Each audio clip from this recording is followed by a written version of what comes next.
So as I mentioned, that we will be now looking at the reporting part of it. So we have vulnerability assessment and penetration testing management. That is called VAPT in normal language. Uh, so as I mentioned that you'll be even Indresh sir has explained you that by using multiple tools you can understand how to do an offensive attack and how to become a defensive attack. So when you are done with those assessments, you will be definitely post completion of that exercise. There will be some reading for you as a cybersecurity analyst or for the cybersecurity expert, that what went wrong, what was the in the entire architecture of the organization, which was the weakest link, which got or probably which may be impacted and penetrated, due to which a particular breach has happened or will happen. So, so those things you will be presenting to the management and how to do it, what to do. So the one part of it is the VAPT management. When you say VAPT management, what is the objective of VAPT management? It is to identify the vulnerability, assess risk, compliance and regulations, and continuous improvement. Again, VAPT, there are two parts to it: vulnerability assessment and Did you know there penetration. were 7 sixth grade classes? No, I think not 6. 7 when I was in 3rd grade. Hello.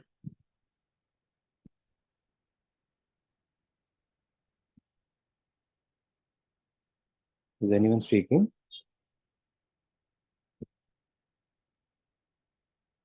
Okay. So VAPT has two part of it: vulnerability assessment and penetration testing. Vulnerability assessment, as an organization, the cybersecurity team of the organization, they have a tool deployed in the system, which they use for a periodic or a regular vulnerability assessment in for the entire architecture. So that the periodic cycle can be weekly, half yearly, or annually.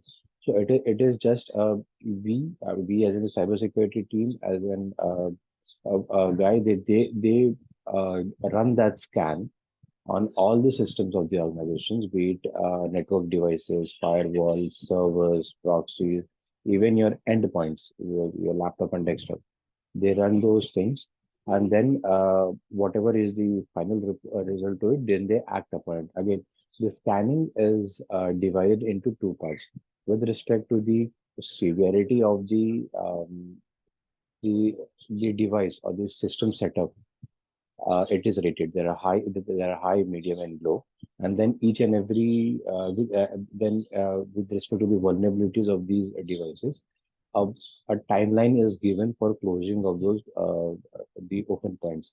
High maybe 30 days, medium maybe 45 to 60 days, and the low severity of open items maybe 90 days. It depends upon organization to organization. Some keep it 90 days, some keep it 60 days. So vulnerability, what happens is, since as an IT team, they are doing continuously patching of your system. There have been continuously development going on into the system with some enhancements, some change management and everything. So there might be a policy, there might be a thing that some of the system might get left out when it comes to the entire security patching, or during the phase when this development is going on, and then the the next period that comes for that patching, till that time that particular system is open for any exposure. So with this approach of vulnerability assessment, it is as I mentioned, it is a periodic and a continuous cycle of finding the open items with respect to all the changes, enhancement that is being going on, and then accordingly closing it. Now coming to the PT, penetration testing. Penetration testing is organizations, what they do is, since their own cybersecurity team has done all the security measures that is to be required for the organization. So they are saying that now we are good. Now we cannot be, and now we are not exposed to any of the outside threat. So what management decides is, will as an We will try to penetrate the organization network, or we'll try to attack the organization as if as if an attacker is doing it, and then we'll see how my cybersecurity team responds to that attack when it comes to the real time attack in a real manner. So it is a known attack where organization themselves, they have paid it to the PT consultants, and when that attack happens, the cybersecurity team responds to it. So it is an annual exercise where they see what happens to their. So we are claiming that okay, my organization, all my security systems are good, up and running. They are running to their optimum level. Every every exposure have been mitigated. Just to validate their wordings or their thoughts. This PT, the organization does a PT exercise annually, and then they try to actually penetrate the organization. So this is called VA and PT. Now, so as you mentioned, the basic objective of VAPT is identifying the upcoming and ongoing vulnerabilities. With respect to the vulnerabilities, we need to also assess the risk. So as you mentioned, uh, while doing a scanning or a VA report, you can the tool or the scanner can give you a report that okay, your XYZ services or XYZ area is vulnerable. But have you actually, has it actually been exploited? That is second part to it. And then if a server is vulnerable, if my particular service is vulnerable, so I'll also decide with this by the scanner. Scanner would say that this is a high severity of vulnerability, but I'll decide that what is the location of that service or server in my architecture. I had explained this in the earlier class also. I have two servers. One is exposed to internet, and one is internal to my organization. Both are having same high severity of vulnerability. But when it comes to mitigating the risk or finalizing the report, it is up to me who will decide it. How is it actually exploitable, and if exploitable, what is the risk for me? The server which is exposed to internet, that is more severe to me than the one which is internal to my network, because when the one which is exposed to the internet, it doesn't have, or it will be having very minimum layer of security since it is directly exposed to internet. But the one which is internal to my organization, it would be having the internet security layer, then your firewall, then your other areas. Similarly, it would have 2 or 3 layers of security, which to get it breached, and then they will reach the target server. So for me, the severity is same, but the criticality, the one which is exposed to internet, it is more than the one which is internal to the organization. So there we'll assess the risk by actually the likelihood of exploitation and the impact that it would cause. Then there are various compliance and regulations with respect to each and every state in the US, and then there are certain standard and guidelines as well. So even that, because even the states follows the same guidelines. We have ISO, we have CIS, we have NIST, and this exercise will also help us in doing a continuous improvement and the security posture of the organization. The key steps to this is scoping. Definitely, as you mentioned, that we can since in a large organization where they have almost 5,000 to 7,000 of devices, it would be very difficult to target each and every scan.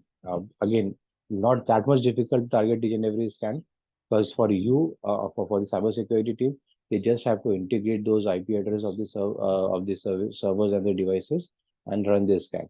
But it would be difficult for the IT team who's responsible for closing those open vulnerabilities. So for them, we are scoping the VAPT part of it, where we'll be setting the assessments, including goals, objectives, and systems. So scoping definitely covers your um, risk management, assessing the risk with respect to the device. That's one of the key area when it comes to the scoping. Then there are certain automated tools which are using for it for the VA scan.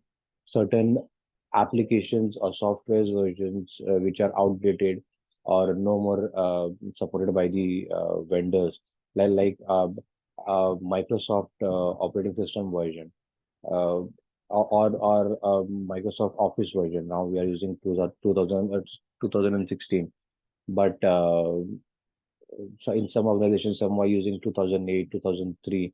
So that is too outdated, and then there is no patch available for those versions of the software. So those softwares are more vulnerable. PT, as I mentioned, that ethical hackers simulate the real-time scenario of the attack. Analysis and reporting. These are again, this is one of the, also the key steps. You have to once the scanning is done, you have to analyze that what is more exploitable, what is not. Then with respect to that, there's a remediation plan that needs to be worked out, and then retesting. Because once these five steps are performed, IT team you'll give your report or your assessment to the IT team. IT team will start working on the closing of those vulnerabilities, and they might have also closed some of the vulnerabilities. They confirm you back that okay, you have given us 100 of the open items. Out of those, we have closed 20. But just why we cannot go by their word that yes, you have closed it. We'll be again doing a closure validation of the test on the targeted servers, and then we'll see that out of those 20, how many are actually closed and how many are still open. So this is the closure validation of the confirmation testing. Then again, the retesting part after every quarter, after every 3 months or 4 months, we'll again do the scanning and then figure out that of my previous scanning, how many vulnerabilities are still getting repeated in my new scan as well, and the documentation records. Benefits of VAPT is as we discussed, improve security posture, compliance, cost saving, enhance reputation, and risk management. Risk management is one of the key area in that.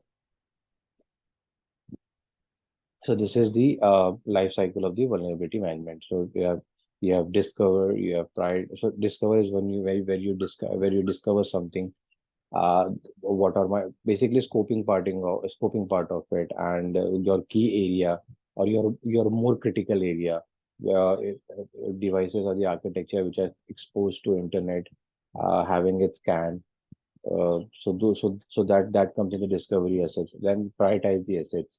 Um, Prioritizing is again which of my services hold the key information of financial data or business information. Is it exposed to internet? What would be my loss if that particular service or server is down or attacked by an attacker? What would be the probable business impact from me? So that is coming in the prioritizing the assets. Then you'll assess as in scanning. You'll perform the scan. You'll analyze. You'll figure out the risk. Then there would be reporting. You'll report that to the management and to the IT team. Remediation is where they start the remediation of it, and then there is verification. You'll again do a closure validation from the open item point of view. So every of the this six five stages would require a time period of somewhere around 2 to 3 months in this completing of each and every cycle when it comes to the vulnerability management part of it. So far, so good. Yes. Great. So, see, everything in the organization is business driven. Organization is more focused on the business. They are only looking at the money part of it. They are not. They are very much least interested when it comes to the technical part or your. I'm talking about the non-IT organizations, right? Even for the IT organization, it is business, but for non-IT organization, it is mostly into the business part, that from where they can get the money and where they can save the money. These things are actually a burden for them, because with this they cannot focus on their business. They cannot focus on their profit. They cannot focus on their growing the business. So these are the challenges when it comes to the technical part or technology into to getting it deployed. Then since everything is now exposed to internet, everything is online. everything is in digital format. So if one particular server with the weakest link gets impacted or gets compromised, so that will impact the entire organization, entire business with the data leakage. Even recently, there has been a ransomware attack on Sony Entertainment. So these things, attackers constantly doing this attack on the systems, on the government websites, on the big corporations, everything, and every organization somewhere, sooner or later, have been attacked, have been compromised. The impact would be much lesser, or their recovery time would be much quicker. But every organization in this world, in this digital world, have been compromised. Even your NASA and Pentagon have been compromised. So no organization, so no matter whatever security solution you put into place, no matter whatever whichever guy is there claiming to be expert of the cybersecurity, uh, the organizations have been and will be getting compromised with the attackers. Because see, what happens is, uh, you are a you are a security guy. So unless and until you don't know what is the weakest link, or where the organization would get compromised, or which is more exposed to the internet, or to the vulnerability, you won't be able to develop your strategy, your security strategy plan. So more, you might have also heard a zero-day attack. So zero-day attack is uh, the vulnerability or the open item which have not yet not been known to any of the security expert, be it your antivirus solutions like McAfee, your what is that, Kaspersky, then uh, scan. So even for them to develop the continuous security strategy, they need to know that which is the open area. So like, recently we have been hit by COVID. So so in the initial phase of the COVID, all the doctors or medical practitioners, or virology scientists, they were unaware of how does this virus react, how does this virus mutate, how does this virus acts when it comes to the uh, exposing the human body. So even they took some time to develop a vaccine, to plan accordingly with some workaround, like giving paracetamol.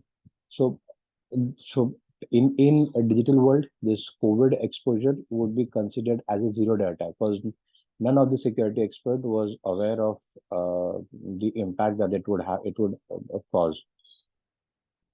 So that is called a zero-day attack. However, with some time, 6 months or 9 months, they have developed some vaccine. They tested it, and eventually it became it became fine for the individuals, that their body got immune. But still, some of them are exposed to it. So this is how a particular um VAPT cycle works. And as you mentioned, that we are focusing, that organization is more focused on the business. So consider it a country as an organization which is more focused on the business, that they should get some income. Their countrymen should have proper money and everything. So similarly, for an organization, they are more focused on the business, that in their profit and loss. Any of such excess exposure would have a huge impact on their business. So they are more focused on, so that is the reason they hire a technical guy who will take care of it and give them the report in a summary manner, and what they want to listen, what they want to show in terms of this thing. Since we have since we have some regulatory organizations and regulatory bodies to overlook that whatever things organizations are performing, is it as per the uh, prop, proper regulations or as per the defined guidelines. That is the reason these organizations are now getting more serious when it comes to the digital exposure of this organization. So if you are dealing with some is one of the banks, let's say if you're dealing one of the banks and your data is completely exposed by that bank, so bank would anyways it would be more focused on the business part of it, that how many what would be the income, what would be my profit and loss. It would be least bothered when it comes to the privacy of a customer or data security of a customer. We have so there comes this regulatory bodies in the picture, that no, you are doing the business, but you have to secure your customers information as well. So hence or else there would be some hence you'll be penalized for that. So that is the reason now, and they are heavily penalized for it. So that is the reason now they are more serious on the cybersecurity part of the organization when it comes to the data security or the digital security.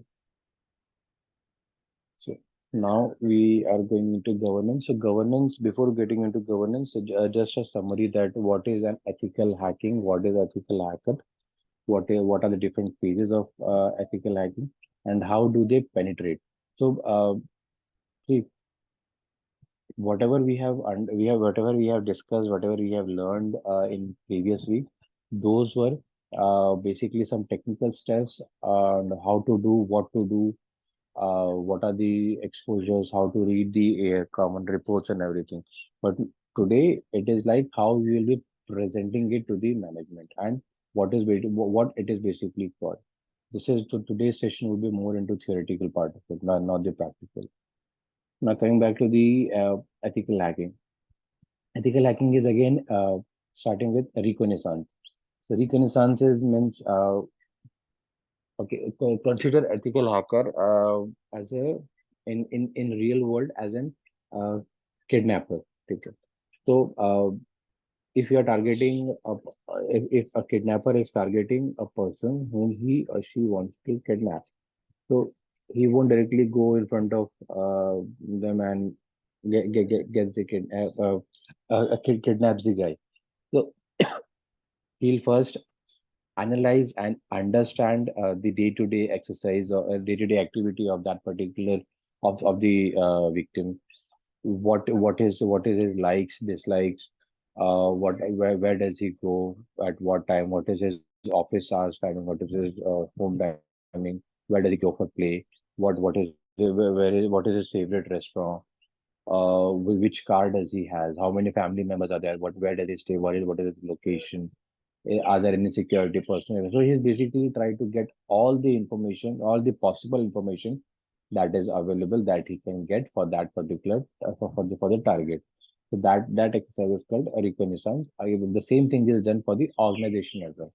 So if someone wants to attack an organization, so they first get the or get all the information of the organization, who are the key persons, who is the CISO of that organization, who is the CIO of that organization, it is into which business, who all are vendors, who all are clients with whom the organization is dealing with, what is its profit of the what is the business turnover and everything. So since all and what all services he is using, what all operating system does he have, so whatever information is available on the public or on the public internet or the internet, basis that he'll build his strategy and get some information that is called reconnaissance. Then the scanning phase. So once everything is when all the information he has for the organization, he'll try to scan the network of that organization of the company. So scanning it is not like he'll do this, he'll initiate the scan and he'll get penetrated into the network. No, because even the organization would have some security layers available. So he'll be doing a continuous bombardment of the packets that will try to infiltrate or penetrate into the network. So that would be but there are certain tools which you'll use like Nessus or your Expose, Kali Linux, anything. With that, he will try to get an entry into the network, and then probably whatever is the key link, or let's say there is a protocol which is named as RDP, that is remote desktop protocol. With that, you can get, and if you have the correct IP address, with that you can get the remote access of a particular system. So if that particular service is open in the network, so that would get compromised, and the attacker would get and get an entry into the this thing as the organization network. So that's again, that is called scanning phase. Scanning as you'll scan, and again, even in scanning you'll get some information of the organization. Then the gaining access, as I've mentioned, that once a particular service is open or gets compromised, the attacker get access to the organization network, and then whatever information he or she wants to steal, they'll steal those information, and once the information is stolen, then they'll, after gaining access, as maintaining access. Once the access is maintained, they'll steal the information, whatever, or if he or she wants to install a particular virus, they'll install the virus, and then they'll close the connection. While closing the connection, what they'll do is they'll clear that their tracks. So whatever is the possible way which is through which his IP address would the attacker's IP address would be known, he'll clear it, he'll wipe it, he'll wipe it, he'll delete those data, and then once all the information is there with him, he'll prepare a proper report and understand, because again, whatever data attacker has stolen, that is a raw data, that data is only understandable by the attacker. But if he wants to sell that data, or if he wants to expose it to the internet, or if he wants to threaten the organization itself, so that reporting, he'll prepare a reporting for it. He'll prepare a report that these are your key customers, these are their personal information that he has the access, and it will get exposed to the internet. So this is the phase life cycle. This is the phases of the ethical hacking. Uh, we have also learned about the browser named as Tor browser or DuckDuckGo. So these are the browsers which are used when it comes to the when it comes to attacking the any organization or an individual, or getting some information. Because as we have discussed, that these browsers will be continuously hopping their IP address to figure it out, that they are, if you are attacking, let's say from California to someone in the Middle East or someone in the European country. Your actual IP address would be of California, but then by using this Tor browser, it will hop to Singapore, Hong Kong, India, uh, Czech Republic, or somewhere in Ecuador, and anywhere. It is not known. So for the Mm. attack, for the investigators, or for the forensic investigators, it is difficult to trace the IP address that from where it has actually come. Yeah. Now we'll be understanding each and every phases of the ethical hacking. So hacking basically refers to the exploiting of weakness into the company's network with an unauthorized access. So as you can see that here he is the hacker, he is the sender, he is the receiver.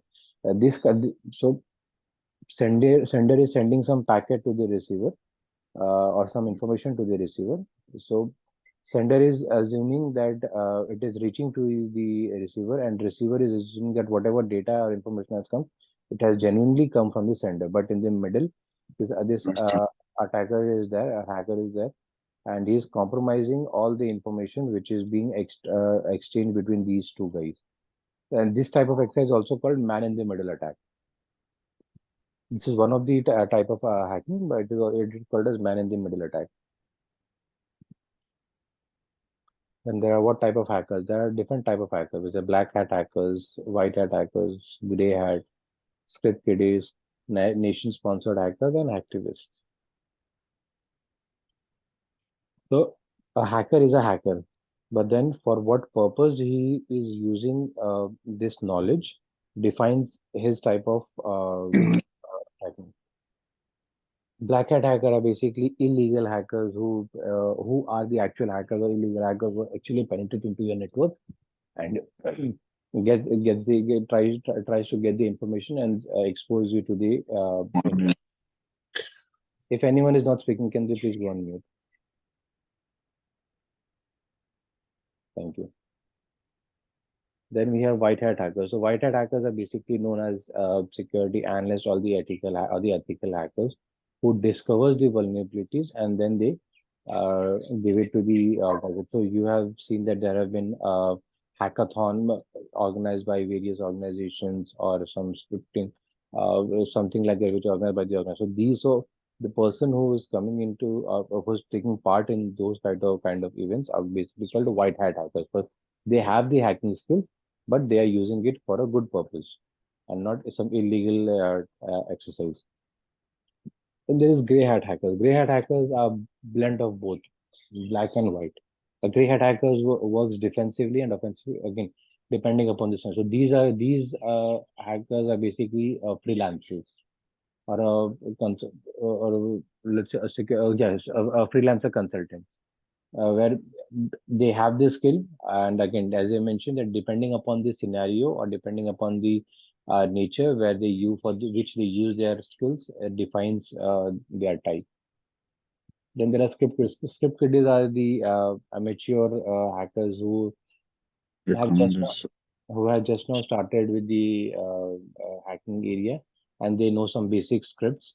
With that they can get some information. So not all the websites or not all the information that is available on the net are secure at their optimum level. Some might have some basic exposures as well.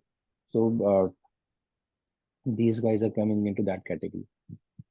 Then there are nation state and nation sponsored hackers. So these are basically uh, the all the organization, all the country, they have these kind of hackers where they have a proper team who's continuously targeting, penetrating, and getting information from the from their enemy countries. So there is one which even US has. They continuously target all the countries all over the world.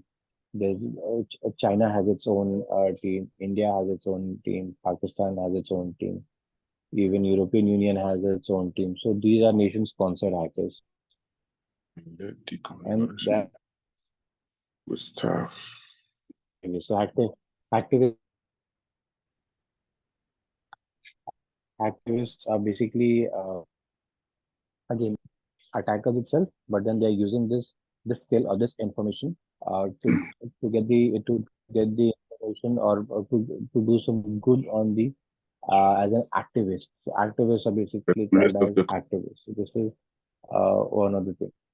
There is a tool, there is an open simulation tool over the internet, which is known as try hacking. I'll show you. Wait a minute. that.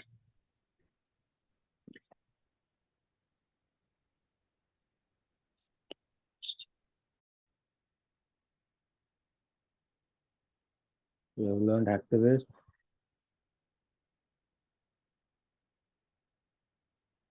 who is an ethical hacker. We also learned that he is an individual performing security assessment need for the ethical hacker. So in the VAPT cycle, we have learned about the PT. So PT are basically performed by the ethical hackers or the hackers consultant freelancing who are doing the same thing, trying to penetrate your website, penetrate your organization's network, penetrate your most secured area, and then try to get those information. So in the MI series of movies, you might be knowing about that character named as Benji. So Benji is an attacker as an ethical hacker for the country for the country who's trying to continuously penetrate attack the enemy country's website systems servers and everything. Now these are some regulations or some governance which for uh, a standard procedure document or a standard guide governance where we will be following these things to understand that uh, what is the required for the governance standards or the governance guidelines, what is the need for it, how is it ensuring that all the necessary protocols and processes are being followed, and what if these are not followed, what will be repercussions for that. So there are some regulations as, yeah, European Union has GDP, named a regulation named as GDPR, which is quite common. You might have listening to this. So GDPR is basically an individual who belongs to a European Union, no matter which country is serving their information or which country is storing that information.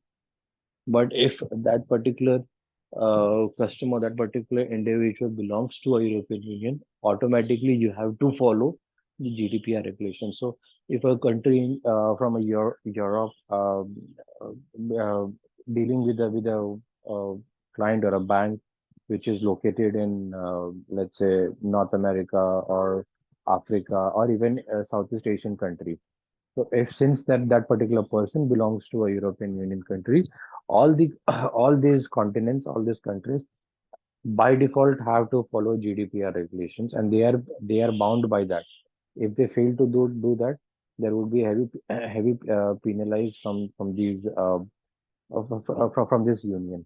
That is GDPR. That's strong it is. Then there is for health organizations or for medical practitioners. There is called HIPAA, Health Insurance Portability and Accountability Act. Again, from preventing from confidentiality and data privacy. U.S. Sarbanes and Oxley Act. This is basically this act came into picture when this Lehman Brothers event happened. So after that only this SOX or Sarbanes Oxley Act came into picture. So this what happened? This what this act does is uh, since all your financial data are stored, processed, and driven by systems, some technology systems. So the earlier the auditor or the financial auditors, they used to come and they used to audit the financial transactions by telling the profit and loss inward and outward. But earlier they used to neglect the system who's storing this data or who's involved in processing this data. They used to ignore that. Sarbanes and Oxley Act ensures that at the first level, definitely you look at the financial data, but you also have to consider the system which is responsible for handling, storing, and processing these data. Because ultimately uh, the compromise or the change of this data would happen in the system itself. So you have to ensure the system as well who is responsible for handling this data. So hence, this is Sarbanes and Oxley Act. Then there is FISMA, Federal Information Security Management Act, PCIDSS, Payment Card Industry Act. So PCIDSS is organizations which are responsible for handling the card data, your debit card, your credit card, basically the plastic money. So organizations which are responsible for handling these data, they are bound to have the PCIDSS standard and guidelines. So then there is California Consumer Privacy Act. There are a number of numerous local and international regulations in this field. Sarbanes-Oxley Act, we have discussed about this. So if you want to understand what does this Sarbanes-Oxley Act says or what is its do's and don'ts, you have to follow this link. HIPAA I've already explained. Uh, because more they were more focused on the financial organizations system security, but they were ignoring the healthcare industry. So for health, specifically for healthcare industry or medical industry, this HIPAA came into picture. Because again, no matter in what type of business you are, either you are into manufacturing, you are into medical, you are into financial, you are into automobile, you are into marine engineering, you are into space business, all your data are somewhere or the other handled by the technology systems or the IT systems. So these regulations are bound to be applicable to or to everyone. And if you read in between the lines, the ISO 27001, then your NIST cybersecurity framework, your CIS Center for Information Security benchmark, your PCI DSS, HIPAA, Sarbanes and Oxley, ITIL, all these regulation, even your COBIT, all these things, all these controls or checklists, you'll see that getting repeated every now and then. But since every organization has to be bound by different regulators, so they came up with their own regulatory guidelines. But when it comes to the technical part of it, what needs to be done? So it will cover the same thing. Your user access management. User access should be given only to the required personnel with the proper approval, checks and balance. Maker and checker should be there. Your security scan of the system should be continuously. Patch management should be done regularly. Backup your critical systems data should be backed up on daily, weekly, monthly basis, and restoration exercise should be done. So all these things are common in each and every regulation. But since the industry is different, so the regulation are named as different.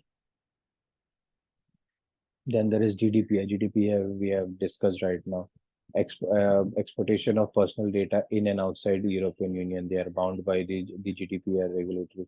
So it's important to the North America solution providers as well. As see, we have discussed. GDPR also regulates the exportation of personal data in and outside the EU. So this is important to North American solution providers as well, because they are storing their data, they are handling their data. Then there is CIS, Center for Information Security. So CIS is one of the CIS and NIST. They are the uh, one of the key organizations to be considered when it comes to the internet security and information security. Whatever we have discussed that was inside the organization when it comes to the exposed part of the organization over the internet. So this CIS benchmark and CIS things would come into picture. CIS codes, and there are two levels of security. Level one recommends the essential basic security of the requirement that can be provided. Level two recommends the setting of environments and requiring greater security to the control part of it.